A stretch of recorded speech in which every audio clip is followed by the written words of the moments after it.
Let's get real. Most people are too afraid to tell you to your face that they don't like you. Instead, they hide behind fake smiles, hollow compliments, and forced politeness. I've been there too, thinking someone was a friend, only to find out they were secretly hoping for my downfall. It's brutal, but here's the truth.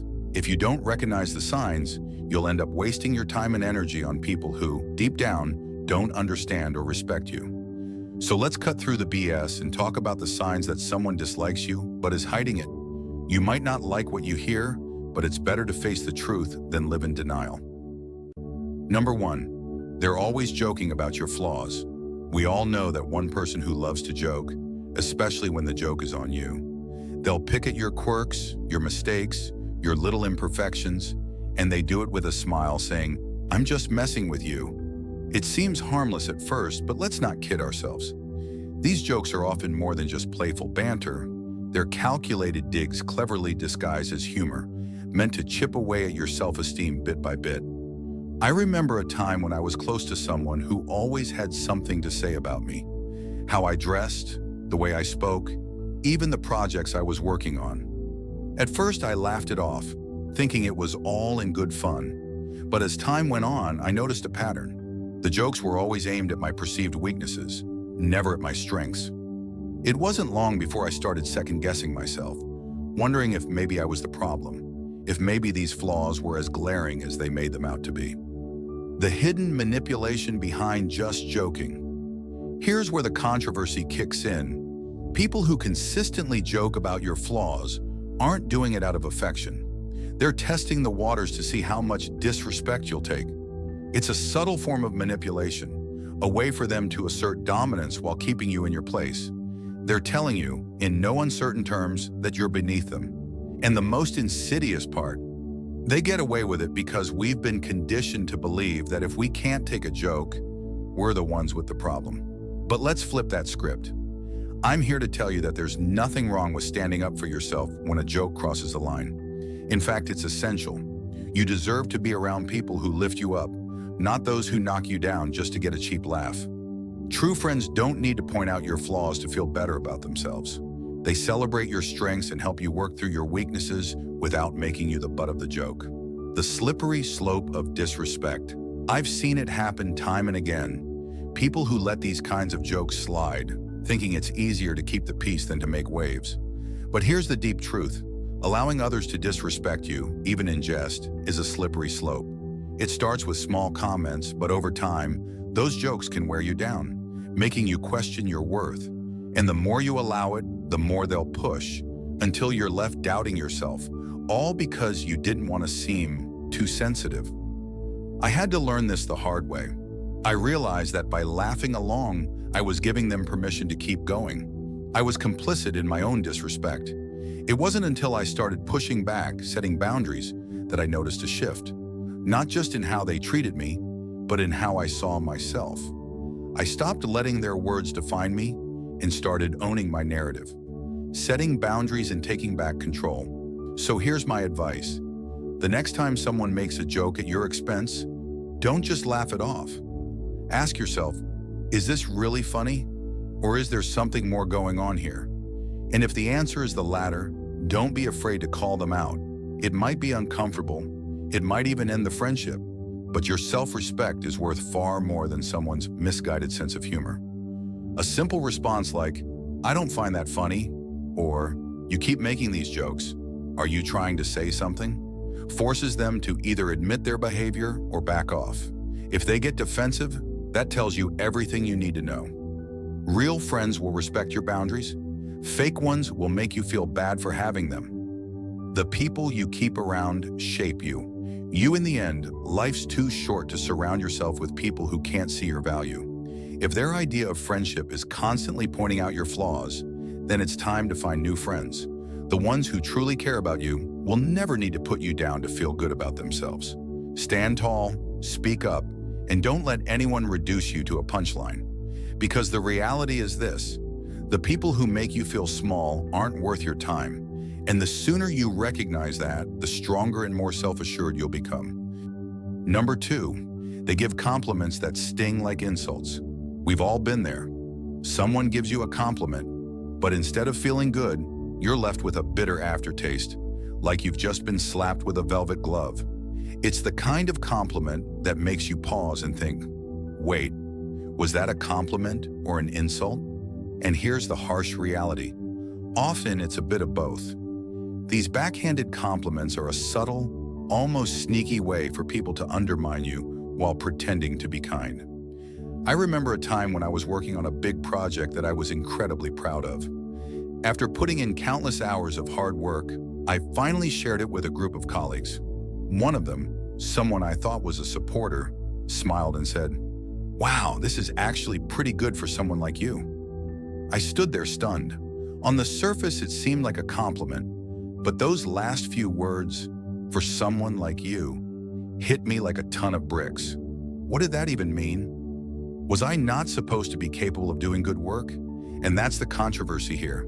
These so-called compliments are laced with a hidden agenda. They're not meant to uplift you. They're designed to keep you in your place. It's a power play, a way for the person giving the compliment to assert their superiority while making you doubt your own abilities. They're saying, "I see you trying, but you'll never be as good as me." It's toxic, but it's wrapped up in such a pretty package that you almost miss the poison inside. Let's be real. People who give backhanded compliments are often insecure themselves. They see your potential, your strengths, and it scares them.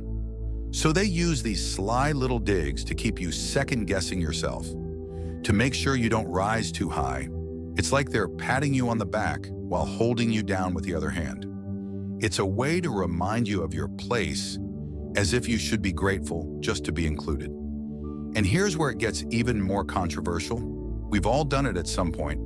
Maybe not intentionally, but we've all let our insecurities slip out in the form of a compliment that's meant to remind someone else of their place. Think about it. Have you ever said, "You actually did a great job on that"? Or, "Wow, you really surprised me with how well you handled that"? The implication is clear. You didn't expect them to do well, and now they should feel lucky that you noticed. It's subtle, but it's damaging. But here's the deep message. You don't have to accept this disguised hostility. You have the power to reject it, to see it for what it really is. A reflection of their own insecurities, not a measure of your worth. When someone says, "You're smarter than you look," or "This is good considering you're new at this," you don't have to swallow it whole. Call it out for what it is, even if it makes things awkward. Because if you don't, you're allowing them to dictate how you see yourself. And that's a power you should never hand over to anyone. I've learned to recognize these compliments for what they are, a mirror reflecting someone else's insecurities. And when you see it that way, it loses its sting. Instead of internalizing it, you can almost laugh it off.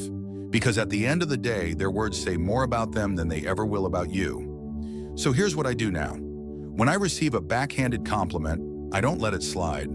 I'll respond with something like, "Thanks, but what do you mean by that?" It forces them to confront the insult hidden in their words, and more often than not, it puts them on the spot. They're suddenly aware that you're not playing their game, and it's amazing how quickly their tune changes.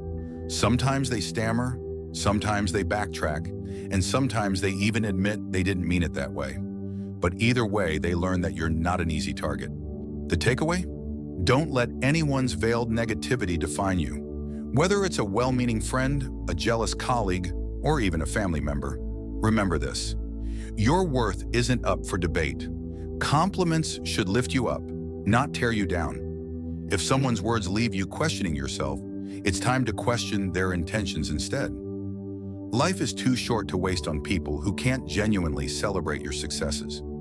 Surround yourself with those who see your value and aren't afraid to let you know it, without any strings attached. Because real friends, real supporters, don't need to undercut you to make themselves feel better.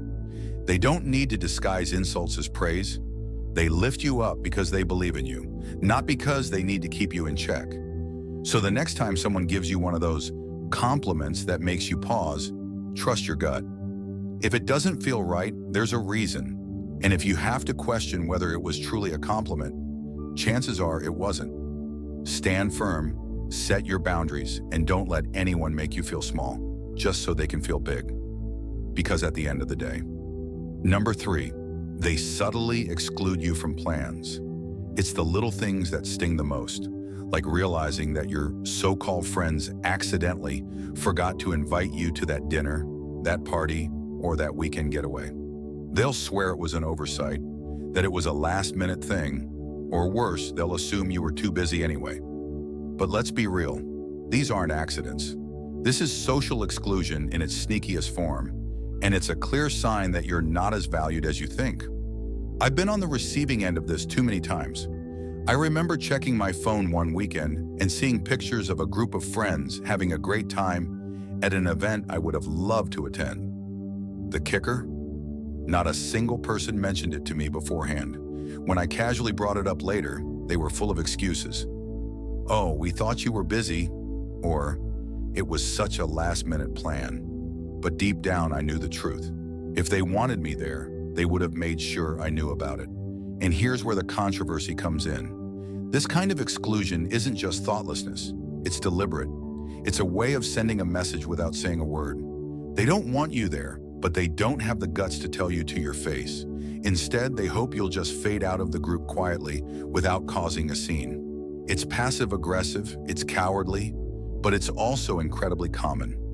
People don't talk about this much because it's easier to pretend it's not happening. It's easier to swallow the excuses, to convince yourself that it really was just a mistake rather than face the painful truth that you're being pushed out. But here's the thing. If you keep accepting those excuses, you're giving them permission to keep excluding you. You're letting them decide your place in their lives rather than taking control of your own narrative. I had to learn this the hard way. For a while, I kept quiet, letting those accidental exclusions slide, hoping that maybe next time I'd be included. But then I realized that by staying silent, I was allowing myself to be treated as an afterthought. So I did something controversial. I started calling them out on it. I'd say, "Hey, I saw you guys went out last weekend. Why didn't anyone invite me?" It wasn't easy, and it definitely made things awkward, but it also forced them to confront their behavior. And guess what? The dynamics changed. Some people got defensive, some tried to make up for it, and others simply drifted away. But the bottom line was clear. I wasn't going to let them exclude me without a fight. Here's the deeper message. If people want you in their lives, they'll make the effort to include you, no matter how last-minute the plan is. And if they don't, then it's time to rethink the value of those relationships. You deserve to be around people who don't make you feel like you're constantly chasing after their approval or their attention. True friends don't forget to invite you. They make sure you're there because they genuinely enjoy your company. So if you find yourself being subtly excluded from plans, don't just brush it off. Confront it. Ask the hard questions. Be prepared for the answers, even if they're not what you want to hear. Because at the end of the day, it's better to know where you truly stand than to be left wondering why you were left out again. And remember this, you're not a backup option, you're a priority. Surround yourself with people who treat you like one. Number 4, they're busy only when it comes to you. We've all heard it before. "I'm so busy these days, sorry I can't hang out." It's the perfect excuse. After all, who isn't busy? But what happens when you start noticing a pattern? They're always available for others, posting pictures of their outings, catching up with mutual friends. But when it comes to you, suddenly they're swamped. Here's the cold, hard truth. They're not too busy. They're just too busy for you. I've been in that frustrating situation more times than I care to admit. I remember reaching out to a friend I used to be close with, trying to set up a time to catch up. Every time I suggested something, they had an excuse. "I'm working late. I've got a lot on my plate. Maybe next week." Meanwhile, I'd see them hanging out with other people, having a great time, somehow always finding a way to make time for everyone, except me. It took me longer than I'd like to admit to see the pattern. The message they were sending was loud and clear. I wasn't a priority in their life anymore. And here's where the controversy comes in. We've been conditioned to accept busy as a valid reason to be pushed aside. But let's be honest, people make time for what and who they care about. If they're constantly busy when it comes to you, it's not about their schedule. It's about their priorities. And that's a hard pill to swallow because it forces you to confront the reality that you might not be as important to them as they are to you. The harsh reality is that busy is often a polite way of saying, "I don't want to spend time with you." It's easier for them to blame it on their schedule than to admit that they're choosing not to include you in their life. It's a passive-aggressive way of keeping you at arm's length without having to deal with the confrontation that would come with telling you the truth. They want to keep you on the hook just in case, without actually investing in the relationship. I've been on both sides of this. There were times when I was the one making excuses because I didn't know how to tell someone that I'd outgrown the friendship. I convinced myself that avoiding the conversation was kinder than being honest. But being on the receiving end taught me a valuable lesson. It's better to be upfront, even if it's uncomfortable, than to string someone along with excuses. When I finally called out my friend on always being too busy, the conversation was awkward, but it was necessary. It gave me the clarity I needed to move on and invest my time and energy in relationships where I was valued. And here's what I learned. If you have to constantly chase someone down to spend time with them, they're not meant to be in your life. The people who genuinely care about you won't make you beg for their time. They'll offer it freely because they enjoy your company. Your time is precious, and so is your energy. Don't waste it on people who can't be bothered to make time for you. If someone is constantly too busy for you, it's time to reassess the relationship. You deserve to be around people who are excited to see you, who make an effort to include you in their lives, not just when it's convenient for them, but because they genuinely value your presence. It's important to recognize that people change, and so do relationships.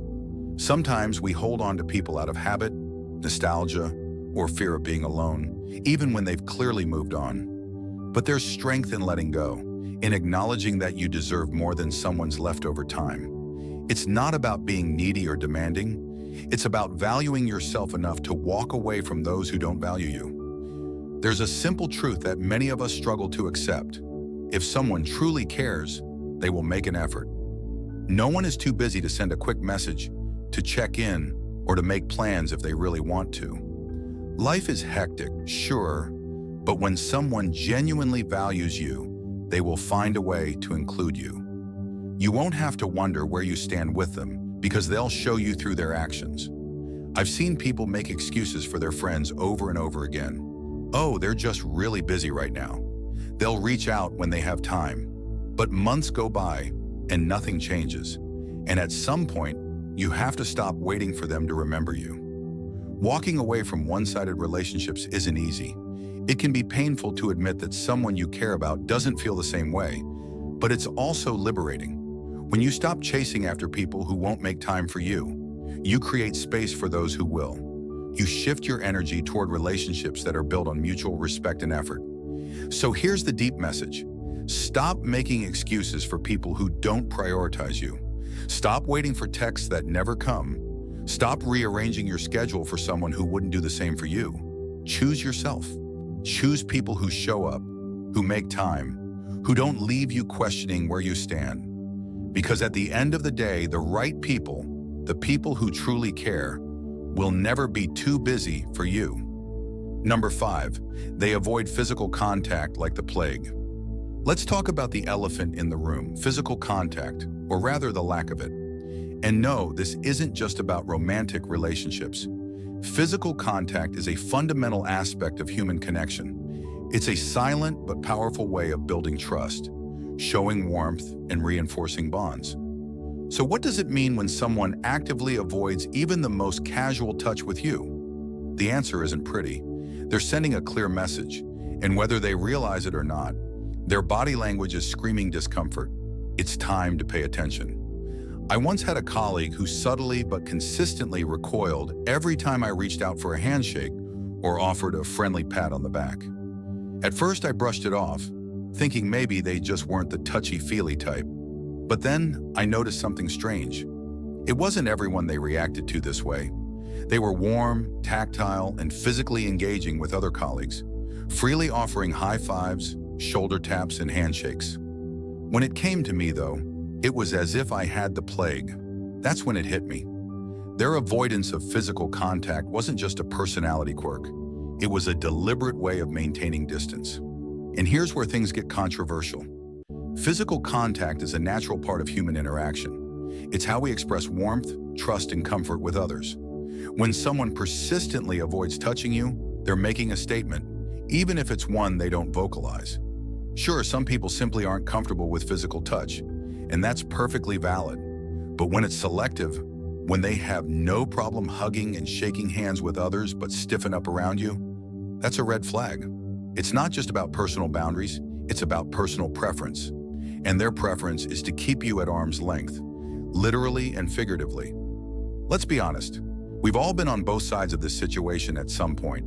Maybe you've instinctively pulled back when someone leaned in too close. Or perhaps you felt that awkward moment when you reached out for a handshake only for the other person to hesitate.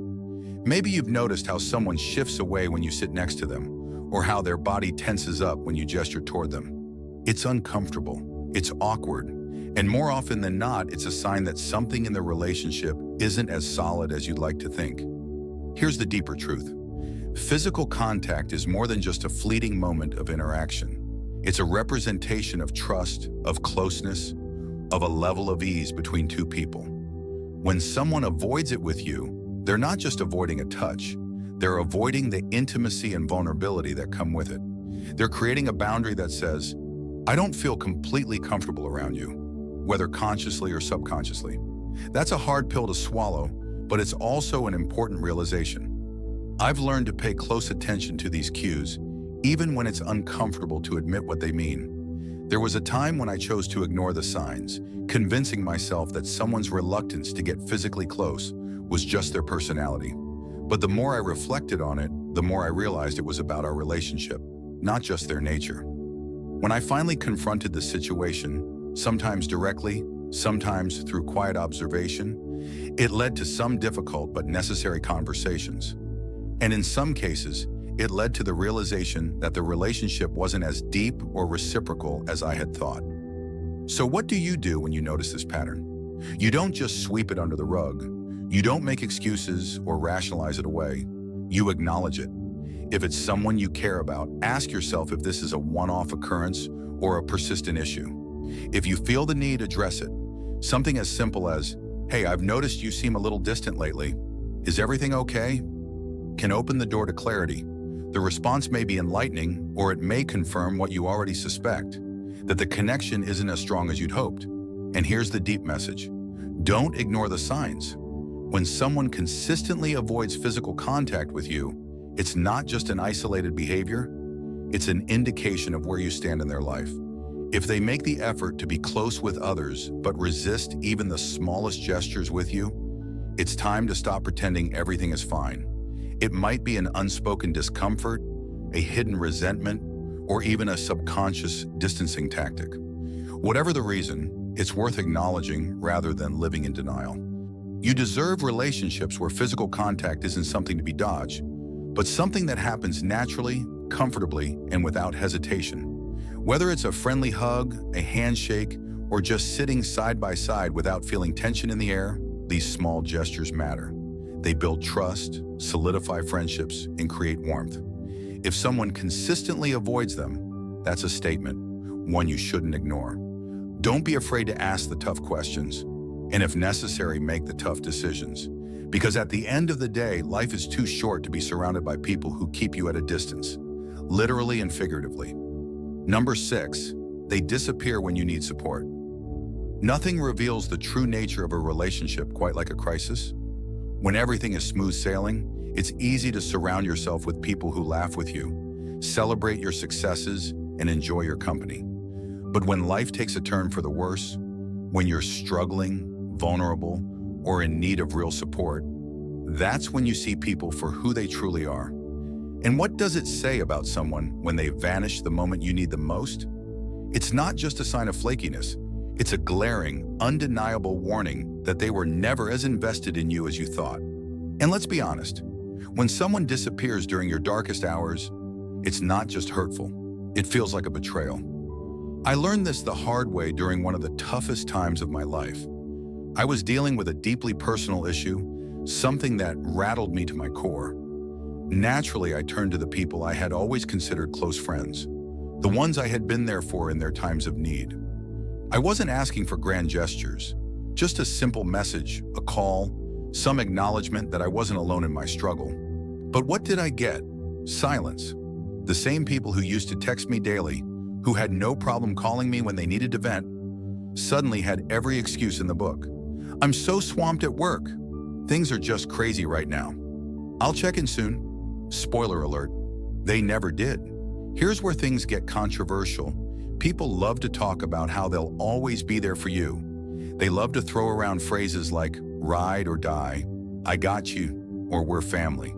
But when push comes to shove, when their presence is actually required, many of them quietly slip away. They'll party with you, laugh with you, and celebrate your wins.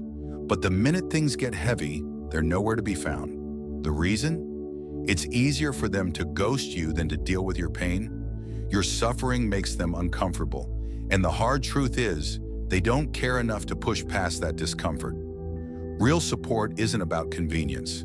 It's about showing up when it's hard, when it's messy, and when it's the last thing they feel like doing. The people who disappear when you need them most aren't just inconsiderate.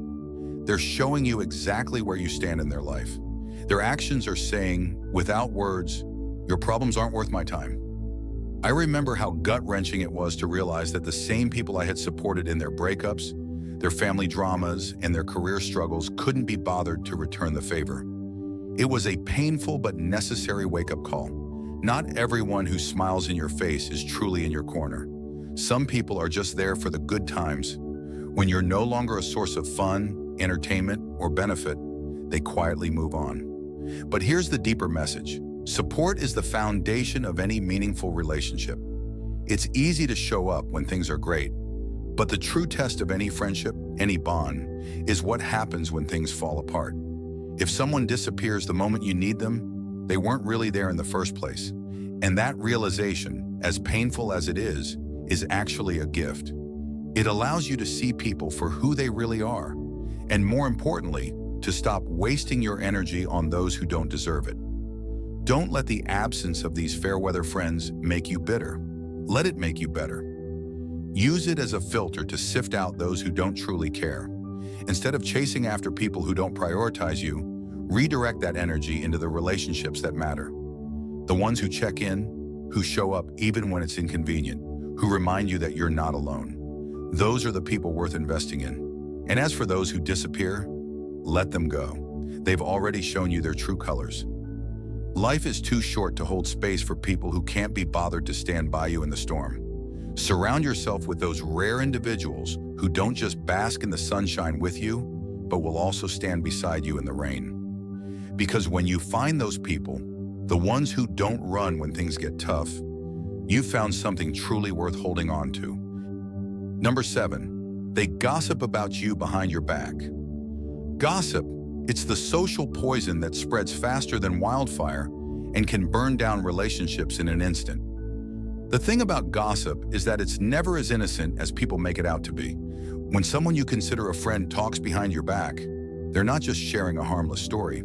They're actively sabotaging your trust, your reputation, and your relationship.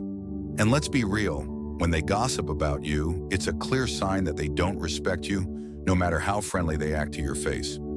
I've been the subject of gossip before, and let me tell you, it's one of the most gut-wrenching experiences you can go through. There was a time when I confided in someone I thought was a close friend about a personal issue. I needed to vent, to unload some of the weight I was carrying, and I trusted this person to keep it between us. But within days, details of that conversation started circulating, twisted and exaggerated. It was like a game of telephone, except the message wasn't just getting lost, it was being weaponized against me. The person I trusted had turned my vulnerability into entertainment for others. Here's the controversial truth. People who gossip about you aren't just venting or sharing concerns. They're playing a power game. Gossip is a way for them to elevate themselves while putting you down, all without having to confront you directly. It's cowardly, manipulative, and toxic. They're not just damaging your reputation, they're damaging the very foundation of trust that any real relationship is built on. And let's get one thing straight.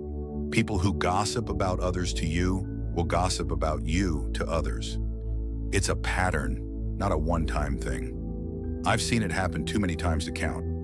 Someone who loves to spill the tea on everyone else suddenly goes quiet when they're around you? Guess what? That probably means they're spilling your tea when you're not around. It's a betrayal of the worst kind because it's done in the shadows, without giving you a chance to defend yourself or even know what's being said. Now here's where it gets really personal. I remember confronting the friend who gossiped about me, expecting some sort of apology or at least an explanation. Instead, they acted like it was no big deal, brushing it off as just a bit of harmless talk. But here's the thing. Gossip is never harmless. It's a betrayal, plain and simple, and it says far more about the person spreading it than it does about the person it's about. The hardest pill to swallow is that not everyone who smiles in your face is truly in your corner. There are people who will pretend to be supportive, who will act like they care, but the moment you turn your back, they're eager to whisper about you to anyone who will listen. And the worst part, they'll often disguise it as concern. "I'm just worried about them," they'll say, as they spread your business to people who have no right to know. So what do? First, you recognize the signs. If someone is always eager to share gossip with you, chances are they're doing the same behind your back.